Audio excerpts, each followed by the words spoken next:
Yes, so this is odd. Basically, I'm doing another video on Vlad the Impaler, which I was writing consecutively to the last video that I did on Vlad the Impaler, or Vlad III. Because I have loads of issues, obviously that's an understatement, but more particularly with books written about Vlad the Impaler. So for years now, I've obviously been doing history videos on YouTube for the past 3 years, coming up to 4. And a lot of people have requested I do a video on Vlad the Impaler. Now, I'm being straight up, I knew nothing about Vlad the Impaler. I knew of him, but not really into him. I never read any books about him, I never got into it, so it was a new topic for me. So when it came up to October, I thought, perfect time. I've heard there's a lot of horror stories about Vlad the Impaler, I will do like a spooky version of that. But the more I read books from the library about Vlad the Impaler and the spooky stories of it, the more questions I had. And I became increasingly frustrated, and I had like a little notebook of going, where's the source? Where's the source for everything that was coming up? Because things weren't adding up. And I became really frustrated that all the books that I got access to at the library that were in stock didn't really have sources for any of the numbers. Not only were the numbers completely different from source to source, or even little details between them were changing between, there was no concrete evidence for any of the things that were being said. So I thought this requires 2 videos. People want me to do the spooky section, so I will do a spooky section telling the tales, but effectively I'm going to do a second video debunking my own video. So that's what this video is about. So before we get into debunking my last video on Vlad the Impaler, let's talk about my today's sponsor before we get into it, which is Squarespace. Squarespace is an all-in-one website platform empowering individuals to create their online web presence or launch their passion project. Combining 2 decades of industry-led design expertise with cutting-edge AI technology to unlock your strongest creative potential, Squarespace's design intelligence empowers anyone to build a beautiful website tailored to their unique needs and craft and bespoke a beautiful digital identity across one's entire online presence.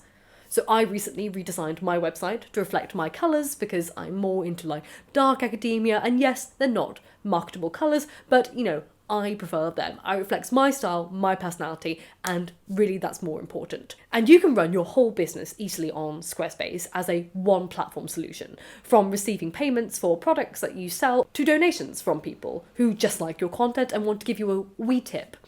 And customers can pay with popular payment methods like Klarna, Apple Pay, Afterpay and ClearPay. Squarespace also has Activity scheduling facilities, which is very hard to say, but also it's very easy to use, and it allows customers to book appointments with you. So if you're a coach or you're a brick and mortar business, people can book a slot with you. Squarespace also allows for your customers to engage with you and you to engage with them through email campaigns, which are simple to set up, all thanks to email templates.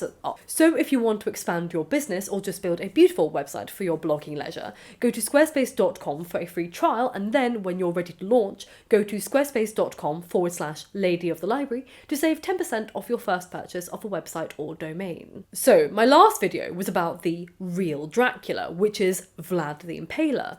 But today's video is actually about the real Vlad the Impaler, i.e. Vlad III. The real Dracula is an entirely legend, exaggerated stories and hearsay of one man, Vlad III.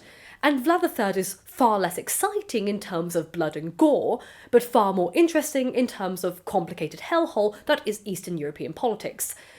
So let's get into the real Vlad III, i.e. Vlad the Impaler, his legend, and explore why so many people have regarded him as a historical icon and others as this bloodthirsty tyrant. As you can see from the length of this video, it was more suitable for me to split this into 2, and obviously the vibes are very different in this, so I thought it may be fun to do in the future, of fiction versus reality even in historical legends. But now, as someone who does not speak any of the languages related to this realm, such as Balkan, Romanian, Bulgarian and even German, I discovered the hard way that little has been effectively translated into English.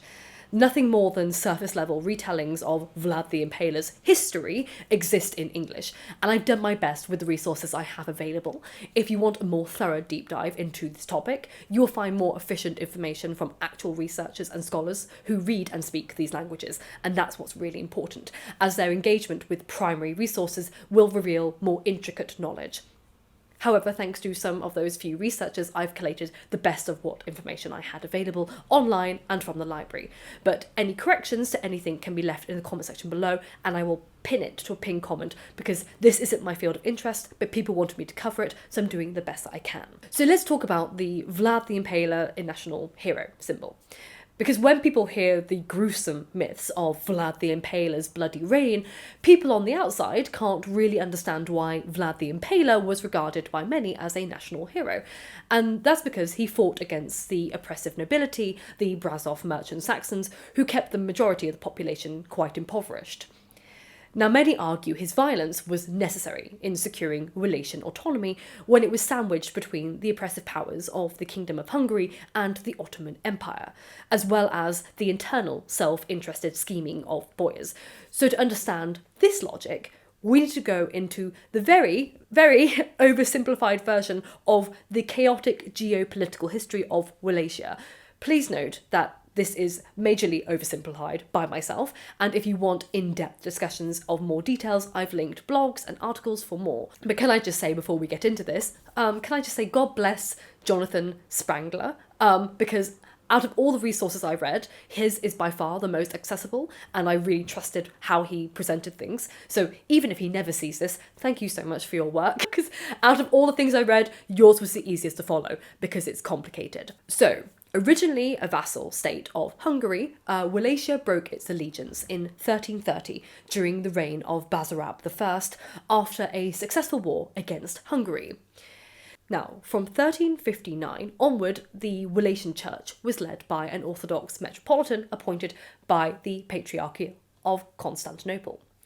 Now, Mircea the Elder reigned between 1386 and 1418, and he played an important role as the voivode of Wallachia during the fight against the Ottoman Empire.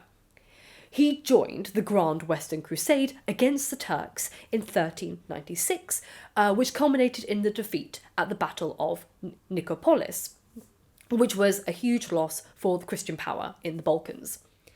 Now, Mircea reclaimed his throne in 1397, defeated the Turks in 1400 and in 1404, and then he took part in the struggles for the throne of the Ottoman Empire, which signing a treaty with the Ottomans in return for a tribute of 3,000 pieces of gold per year. In 1415, Wallachia accepted suzerainty of the Ottoman Empire and became an Ottoman tributary state. Now, life for Wallachia got really messy in the 1420s after Mircea's death.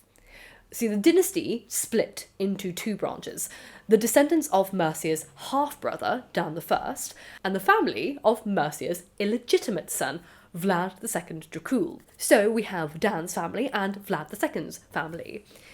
The peace signed in 1428 inaugurated a period of internal conflicts between the cousins, who all competed for the throne. Dan II, who was son of Dan I, reasserted Wallachian independence until his death at the hands of the Ottomans in 1432. And his cousin, Boyar-backed Alexandra I Aldea, took the throne. So this is where the boyars come in. The boyars were members of the highest ranks of feudal nobility in many Eastern European states. Now, in 1431, the boyar-backed Alexandru I Aldea took the throne, and Alexandru acknowledged the suzerainty of the Sultan. But when he died, the throne passed to his half-brother, Vlad II. Now, Vlad II, the dragon, and this branch of the family, which was the Basarab dynasty, were known as the House of the Dragon. Now, Vlad had been sent by his father to be raised at the court of Sigismund of Luxembourg, King of Hungary. So we can see his alliance over here. And when he came to take his half-brother's throne, he did so as the head of the Hungarian army, as he was a member of the Hungarian King's new order of chivalry, the Order of the Dragon. So over 300 years, from the early 14th century until it died out in the mid-17th century, the Basarabs were known as a violent dynasty who fought on the front lines between the Christian West, i.e. the Kingdom of Hungary, and the Islamic East, the Ottoman Empire. However, this is where things get complicated again, between Hungary and the Ottomans, because when Sigismund died in 1437, Vlad II turned to the Ottomans to be his patron and agreed to pay tributes and keep the peace. But in 1441, Vlad II supported the invasion of Ottoman territory by the Hungarian Prince of Transylvania, John Hunyadi. So for that, as you can imagine, he, Vlad II, and his sons, Vlad III and Radu, were imprisoned by the Ottomans, and the boys remained hostages to keep Vlad II's loyalty, which worked in theory but didn't really work in practice, because in 1443, Vlad II turned against the Sultan and joined the crusade of Western princes who invaded Bulgaria. So they lost, and then Vlad II had to make peace again with the Sultan in 1446. This time, John Hunyadi had enough, and he invaded Wallachia in 1447 and executed Vlad II, Vlad the Impaler's father. But because this is about Vlad the III rather than Vlad the Impaler, the legend, I'm going to now call him Vlad III from now on. So this is where the mythology of Vlad III's violence really begins. So Vlad II's eldest son, Mircea II, was the leader of his father's troops in the Crusade of Varna, and he was killed by Wallachian boyars, who allegedly cut out his eyes and buried him alive. Now this is important to keep in mind. Gruesome violent punishment was not abnormal for the period or the people. So Vlad III is certainly not an anomaly amongst the leaders of this time. But why and how he stood out as such is interesting. So after the death of Mircea II, the Wallachian throne was then given over to Vladislav II, who was a son of Dan II, and he was given this throne by John Hunyadi. Vlad III intercepted Vladislav II's reign temporarily by invading Wallachia whilst Vladislav was away with John Hunyadi in a campaign against the Ottomans in the Second Battle of Kosovo, and that was in 1448.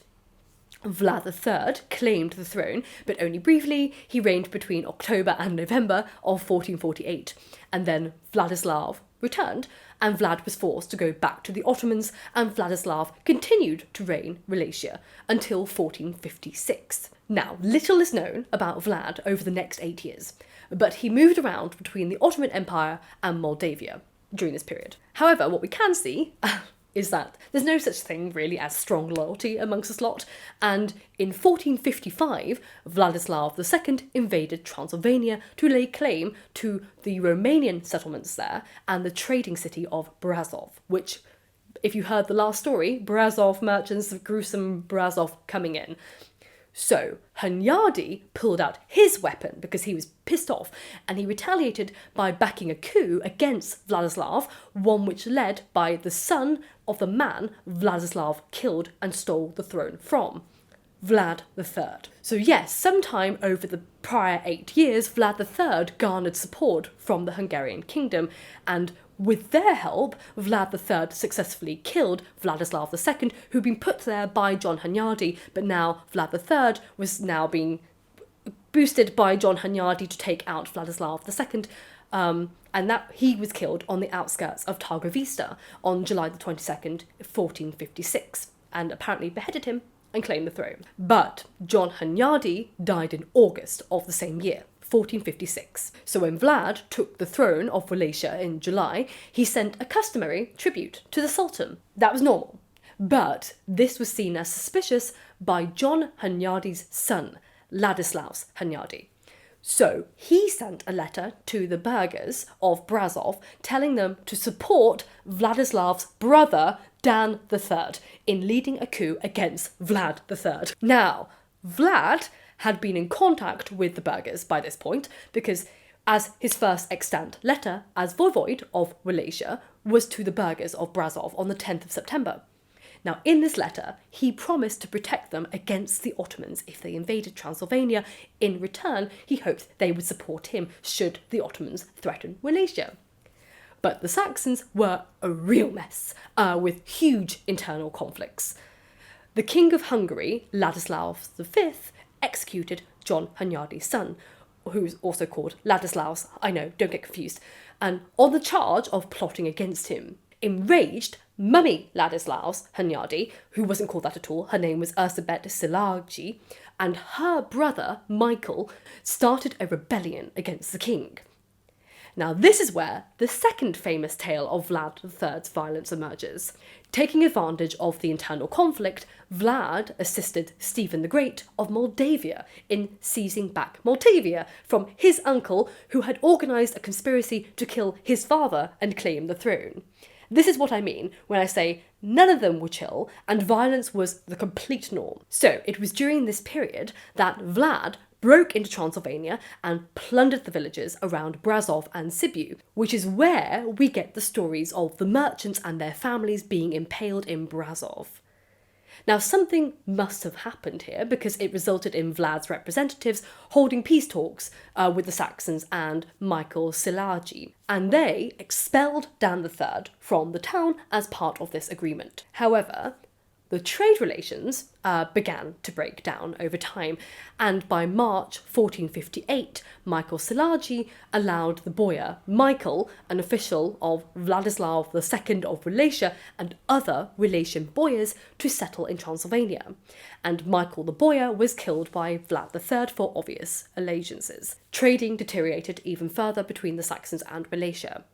It's theorised that Vlad forbade Saxons to enter Wallachia, forcing them to sell their goods to Wallachian merchants at compulsory border fairs, and then the Saxons were said to have taken steel from a Wallachian merchant without proper pay. This is all theorised because we have no documentation of the border fairs, whilst Vlad himself is said to have always allowed free trade. So it's a mess, and it resulted in violence and stories of violence. Basarab, a son of Dan II, claimed in a letter that Vlad ransacked and tortured Saxon merchants, and Dan III, who had the support of the new Hungarian king, Matthias Corvinus, told the king in a letter that Vlad impaled and burned alive Saxon merchants and children. Can we see a trend happening here? It's all in letters from people who really bloody hated him. So Dan led an invasion with Hungarian support in 1460, but was defeated in the Bran Pass. And it was said that his followers were impaled whilst he was forced to dig his own grave, and then he was beheaded. These stories all culminated in the night attack of Targovista, which we covered in the first video in more detail. This gruesome night. Again, we don't really know what led up to this, but some records suggest that Vlad had ignored the suzerainty of the Ottoman Sultan Mehmed II in 1459. But as these records were written decades after the incident, make of that what you will. So there were other rumours that Vlad was negotiating with Matthias Corvinus, and the Sultan's spies had reported it back to Mehmed II, who ordered his officials to ambush and capture Vlad. Vlad foiled their plans and killed them, and then invaded the Ottoman Empire, pillaging the villages along the Danube. Now, in a letter to the King of Hungary, he told him that he had killed more than, quote, 23,884 Turks and Bulgarians for, quote, the preservation of Christianity and the strengthening of the Catholic faith. Now, this letter was dated 11th of February, 1462. The famed night of Targovista, the one in which we are told Vlad III impaled over 23,000 Ottomans, didn't happen until the 16th to 17th of June of 1462. So there we see a complete discrepancy between the dates that he said he killed that many people and the actual night event where it was said that that many people were seen. So that all being said, was he even a violent man? As we explored in the first video, the myths of Vlad's insane bloodthirst are foul and gruesome. But some of these tales come from the Nuremberg publications, which were published decades after his death and very much skewed in the salacious nature and likely told from eyewitnesses' accounts, but were also prone to exaggerations because they were victims of a horrific political system. So there are two questions technically to ask here. Was Vlad's violent nature completely exaggerated? And how many people did he actually kill? So first, let's talk about Vlad's violent nature. Was it exaggerated? As I touched on in the first video, many of his tales became part of the common consciousness after their publication in the Nuremberg Chronicle by the end of the 15th century. But fame of his cruelty originally spread in the form of a political pamphlet. The Tales of the King, in which the tales of his cruelty were greatly exaggerated, generated and fostered, was written by Matthias Corvinus, the King of Hungary. Now, why would he do this? To put it lightly, to cover his arse. Corvinus needed to explain why he never helped Vlad III in 1462 when he came to him to aid him against the Sultan.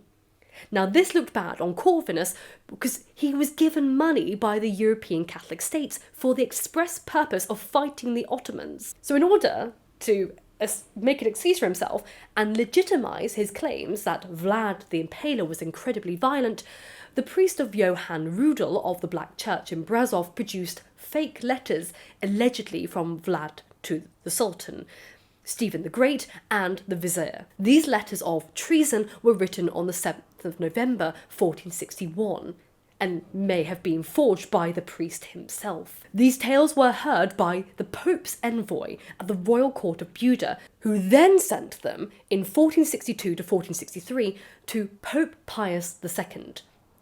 The Pope then wrote these stories down in his commentaries, and from there the pamphlets against Vlad III spread to the Russian and German-Hungarian worlds. These tales were only amplified further by the metal printing press. The tales of Vlad as a violent man went even harder in the 19th century when in 1896 Ioan Bogdan, a historian and Slavic expert of Brasov, accepted these pamphlets as historically accurate, and his historian status only further legitimised the violent images of Vlad III in the public mind. But was his name completely unwarranted? Was he really an impaler, or is that all a lie too? Well, let's look at the history of crime and punishment in Central and Western Europe during this period. Dr. Reza Cevici has an excellent paper on this, detailing all the following. The Romanian medieval jurisprudence was based on the church laws of the Roman Byzantine origin and were more lenient than most of Central Europe. Hanging and beheading were common death sentences, whilst burning and burying alive and strangulation, drowning and impaling were less so. Not unheard of or unpracticed, but less common. Mutilation was rare in the Byzantine period, and what was demanding of these punishments were major offences, and what counted as a major offence was minimal. For example, adultery, theft, killing and incest were usually dealt with a fine, and bandits were more likely to face being branded with a hot iron before they were enforced into hard labour in the salt mines, jail or exile. Now, Vlad's approach to punishment veered a different path than that expected of those in his country. Vlad III punished foreign offenders in a way that aligned with the punishment methods of their country of origin.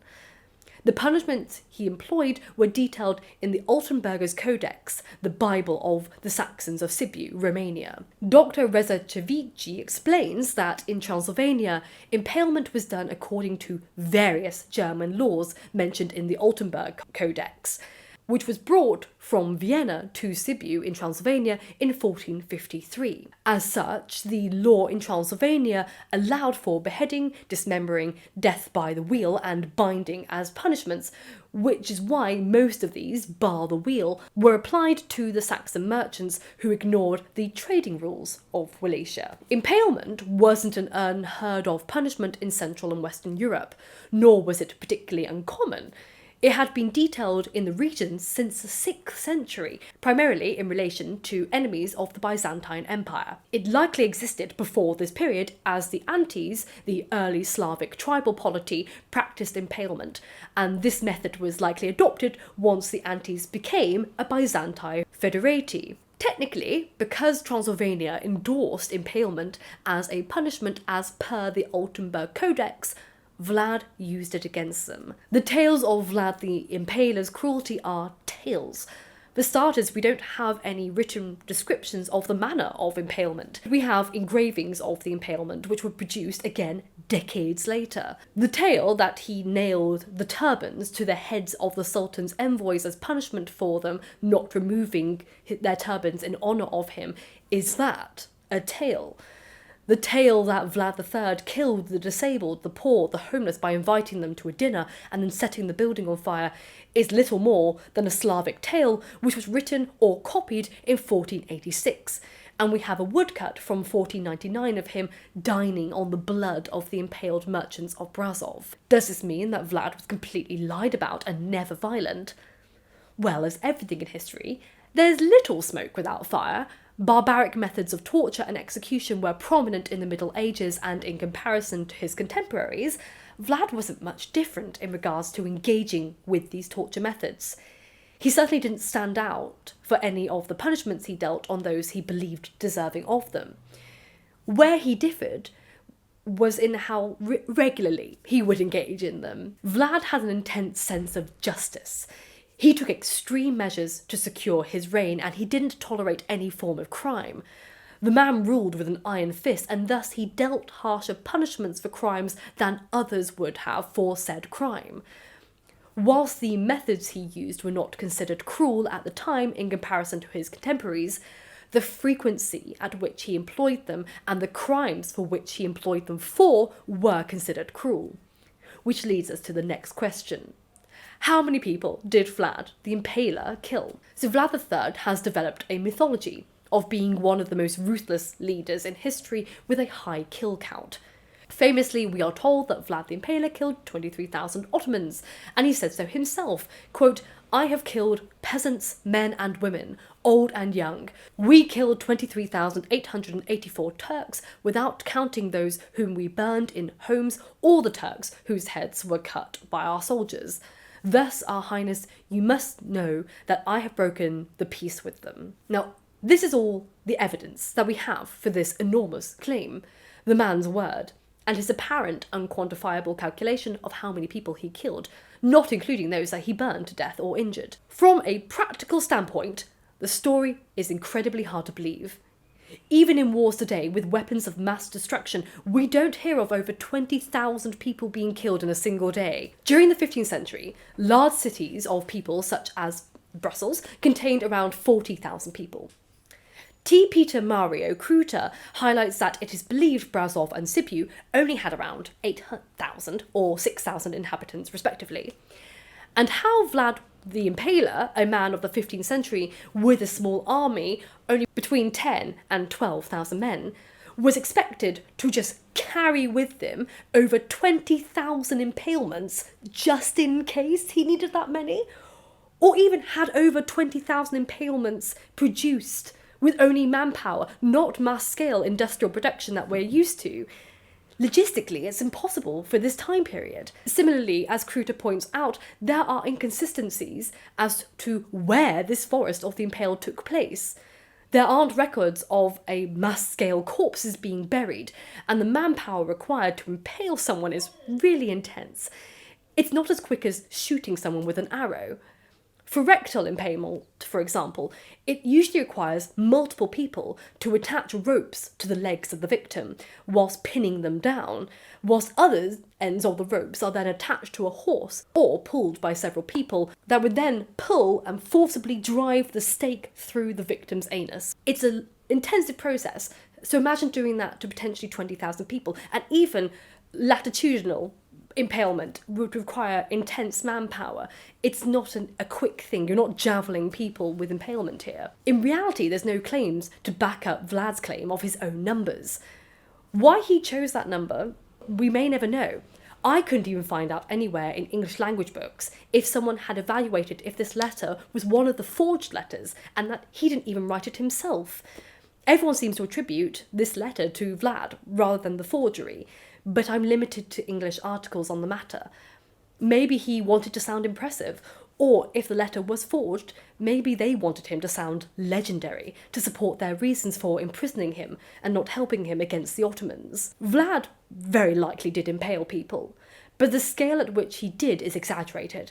As we see from woodcuts, none of his impalements are rectum impalements for a start. He likely stabbed corpses through impalements to warn his enemies in the same way heads were put on spikes and were used in that way, which is grim, but the scale at which he did this was not so monumental. Again, it would require a lot of manpower and a lot of impalements. As Kruter points out, The Forest of the Impaled story comes from Leonikos Chalkokondailis' Proofs of History, and the tale was reported in later Ottoman sources. Leonikos is the one who gives us all the grim, grisly details of babies being impaled along with their mothers and birds nesting in their spilling intestines. According to his tale, the forest is a large execution site, but others, such as Tursun Beg, documented the forest very differently. According to Beg, the forest consisted of Vlad's own people, Hungarian and Moldavians, and thus the forest was constructed of fidels who were impaled by a madman. The intention and structure of the forest changes throughout many sources. The forest itself may be entirely propagandistic, or it may have been an exceptionally exaggerated version of a small-scale impalements that Vlad conducted. The forest would seem to be little more than hearsay or propaganda swirling across Wallachia, Transylvania, and the Ottoman Empire, all told for the express purpose of supporting their own justification and hero stories. The details changed because they were irrelevant. His demonic, mass-scale, violent nature was the only thing they needed to express, and they did so successfully. Kruta doesn't dispute Vlad's reputation as a ruthless and belligerent man, and the complex nature of his history, as discussed at the beginning of this video, served people's narratives. To the Ottoman, he was a madman Christian who betrayed them. To the Catholics and the Protestants, he was a kind of fighter against Islam, but not a Christian ruler.